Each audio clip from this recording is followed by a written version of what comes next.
The Bee Gees' Barry, Robin and Maurice Gibb were born and spent the majority of their formative years in the Isle of Man.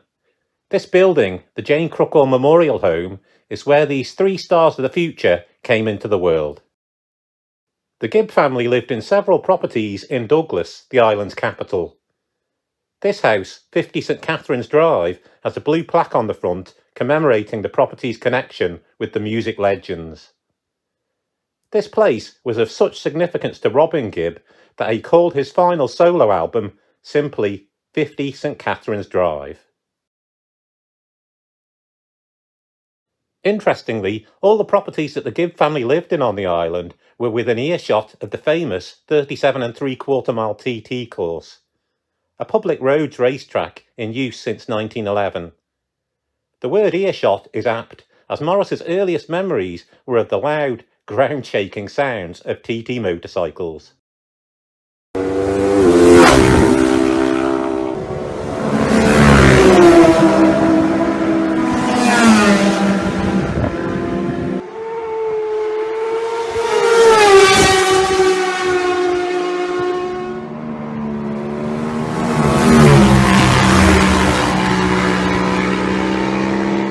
The story of the Gibbs' connection with the Isle of Man and motorcycling goes back to the father of the Bee Gees, Hugh Gibb, a musician and motorcyclist originally from Manchester. Maurice had clear recollections of going to watch the TT races with his father, and also had vivid memories of being taken by his dad on exciting motorcycle rides around the TT course, Maurice seated in front of Hugh and hanging on for dear life. Looking back, Maurice remembered the machine to be a bright green Norton. The Norton name is synonymous with the TT and the golden age of British motorcycling, the 1950s and 60s.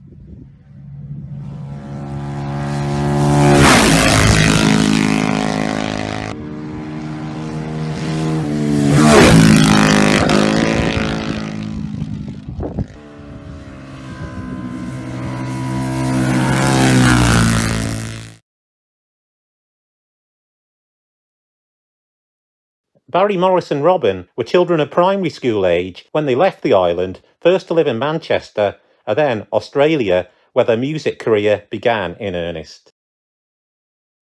After honing their craft in Australia and being inspired by the success of the Beatles and other acts, the brothers would move back to Britain and enjoy considerable success in the late 1960s and early 70s. But by 1973, the group's popularity had waned, and shortly after, Maurice and Barry returned to the Isle of Man for a couple of years. It was during this period that Maurice joined what is now referred to as the Orange Army.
It was whilst the lads were back living on the island that events would take a significant turn for the better as far as music was concerned.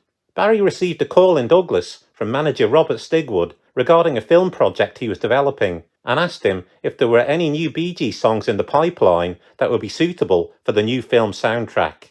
As luck would have it, some of the group's greatest ever tracks were being worked on in the island at the time, including Staying Alive, Night Fever, More Than a Woman and How Deep Is Your Love. Upon hearing them, Stigwood was very impressed and incorporated them into the legendary Saturday Night Fever film. Barry and Maurice were not the only members of the Gibb family living on the island at the time, as parents Barbara and Hugh and younger sibling Andy were living in Douglas too.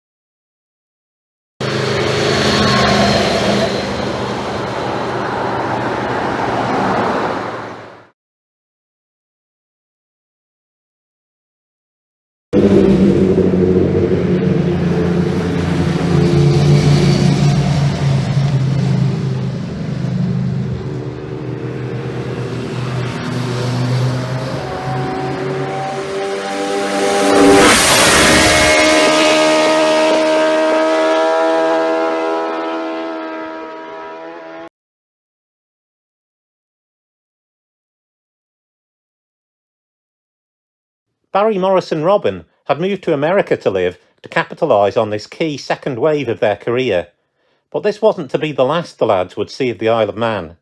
In time, the Manx Magnet, as it might be termed, attracted Robin Gibb back to the Isle of Man to live, and he marked his return to his birthplace by performing a special concert during the 2007 TT Festival. In an incredibly generous gesture, he gave free admission to all TT race marshals and medics, a final and very special connection between the Bee Gees and the Isle of Man TT races.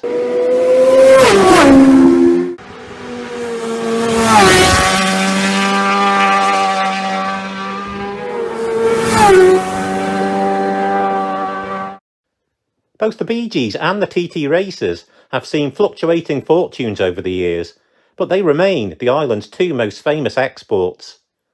I recall going into a restaurant in the Philippines some years ago, and I saw someone there wearing an Isle of Man TT shirt, whilst in the background a Bee Gees hit was playing on the radio. Need I say more?